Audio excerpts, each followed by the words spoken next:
Bom dia, Cristiano do canal Desbravando Indecifrável. Então, esse vídeo é uma continuação do vídeo, que a gente estava conversando sobre a questão, do Karl Marx e Karl Popper do canal Orientação Marxista. Tá? Hoje eu vou estar falando do critério da marcação do Popper e depois do artigo, o que é dialética. Então vamos lá.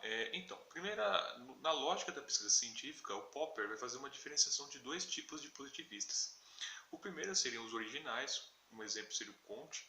Eles concebem a ciência como um sistema de conceitos e basicamente eles vão derivar esses conceitos das sensações. E o segundo grupo seria os chamados positivistas lógicos, tá? O grupo de Viena.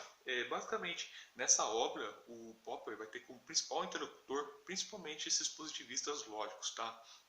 Então, qual que vai ser a grande crítica de Popper em relação a esses positivistas, tanto os originais como os positivistas lógicos? Vai ser a questão da indução. Então, o Popper ele vai perceber, ele vai na avaliação dele, que a indução, o método indutivo, era a base das ciências empíricas. E ele vai basicamente mostrar, principalmente nesse segundo grupo, que esse segundo grupo ele tinha um critério de demarcação, que era a questão da significação, ou seja, você discute que algo é ciência se tem significado e você pode verificar. Um exemplo, a ideia de Deus não é uma ideia científica, porque essa palavra Deus, uma vez que ela não tem significação, porque não pode ser verificada no mundo, ela não faz parte, certo? Da ciência, ela está fora, ela é uma ideia metafísica e ela não deveria, de certa forma, ser discutida pela ciência. Tá? Então, o que o Popper vai estar questionando, basicamente, vai ser que esse critério de demarcação presente, principalmente nos positivistas lógicos, ele tem sentido se você aceita o método indutivo. E ele basicamente vai argumentar contra esse método. Por quê? Porque ele vai apresentar que esse método indutivo, ele basicamente tem uma série de falhas que tem a ver com o quê? Com a ideia de você pegar uma determinada experiência e jogá-la, projetá-la para o futuro. Exemplo, nessa visão, você vai pegar basicamente os enunciados singulares e você vai ter como objetivo chegar em generalizações em teorias universais. Então, qual que seria o procedimento? Eu vou estar fundamentando esse procedimento de transição de enunciados singulares para enunciados universais através da observação e através de experimentos. Os experimentos eles são entendidos como neutros, tudo bem? Então, o que acontece? Basicamente, vai se apresentar a ideia, um exemplo, uma crítica que o Popper vai estar colocando, que aparece, é que as observações, apesar de você fazer várias e várias observações sobre uma determinada coisa e conseguir chegar em regularidades, nem sempre as observações são suficientes. Então, exemplo, se eu chego e falo para você que eu observei 7.000 patos brancos, mesmo que eu tenha visto 7.000 patos brancos, eu não posso concluir que todos os patos são brancos, porque sempre haverá a possibilidade no futuro de haver um pato preto, certo? Não é porque eu vi o dia nascer várias e várias e várias vezes que eu posso concluir que é uma certeza que amanhã o dia vai nascer mais uma vez, até porque nós sabemos que o Sol é uma estrela, tem uma existência muito grande, mas não é, certo, o Sol não é algo que vai eterno, algo que tem uma duração eterna, que não tem duração até certa forma. Não, ele tem um começo, meio e fim, como qualquer outro ser que a gente conhece. Então, a argumentação do Popper mostra que esse método indutivo, ele falha porque ele tem como base a causalidade. E nesse ponto ele vai estar trazendo várias críticas que estavam presentes no pensador do empirismo, que é o Hume. Hume já fazia críticas à causalidade e, de certa forma, ao método indutivo, que está baseado nisso. E ele vai negar duas coisas. Então, a primeira coisa que o Popper vai mostrar é que por que isso acontece? Porque o método indutivo, certo? Está fundamentado na causalidade.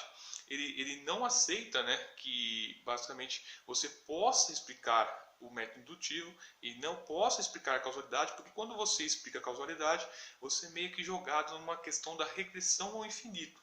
Você apresenta uma explicação, aí você tem que apresentar uma outra explicação dessa primeira explicação, uma outra, uma outra, uma outra, uma outra e uma outra. E você não consegue nunca resolver a questão. A segunda coisa que não dá também para fazer é uma coisa que o Kant vai propor. Entendendo que essa causalidade gera uma série de dificuldades para você apresentar, de certa forma, uma teoria sobre o mundo, como o mundo funciona, Kant vai propor que você deveria, né, trabalhar com a ideia de uma causalidade como um elemento a priori, algo que acontece antes da experiência e que está no sujeito. O Popper ele não vai concordar com essa postura, porque para ele isso leva a uma mistura entre aspectos psicológicos do indivíduo com aspectos da lógica da ciência científica. Então ele diz que essas duas coisas devem estar separadas, não devem ser misturadas, certo? Então a ciência ela não se preocupa, pelo menos o modelo de ciência que ele entende, a visão do Popper, né, vem da física teórica, e a lógica da pesquisa científica não se preocupa com a origem das ideias, mas se preocupa em apresentar procedimentos, métodos para submeter, para ver se uma determinada nova ideia ela pode ser considerada científica ou não. Então ele vai propor a separação entre as duas coisas. E o que ele vai propor então no lugar do método indutivo? Ele vai propor um método dedutivo. Então, diferentemente dos positivistas, né, que tinham a ideia de esses enunciados, através da observação, você fazer uma transição para o geral, vai acontecer o contrário. Você vai partir do geral, de uma determinada um sistema, digamos assim, de enunciados, e os enunciados singulares eles vão ter como objetivo basear, fundamentar propostas, digamos assim, hipóteses falseadoras, onde você vai ver se aquela proposta, certo, que de teoria, ela está correta ou não. Então, na visão do Popper, você tem dentro das ciências um tipo de darwinismo teórico. Você tem várias teorias, essas várias teorias estão disputando a ser o padrão de uma determinada área da ciência, certo? E elas são transitórias, não existe uma teoria que seria absolutamente verdadeira, e isso não tem como objetivo, certo, da própria ciência. Ele trabalha com a ideia de objetividade científica. Tudo bem? Então, nesse ponto, certo, é que a gente vai estar chegando aqui, que a gente estava falando sobre a dialética. Por quê? Porque o Popper, além disso, além de fazer essa diferenciação, né, como a gente viu, os positivistas trabalham com indução, tem a questão da causalidade, certo? A causalidade existe no mundo. Para o Popper, a ciência trabalha com método dedutivo, os enunciados singulares. Eles têm como objetivo principal organizar uma hipótese falseadora para ver se essa teoria que está sendo proposta ela pode ser colocada, ser de fato colocada em teste, certo? Nesse sentido. E as regras, certo? Você tem uma ideia de convenção. As regras metodológicas são convenções para o Popper.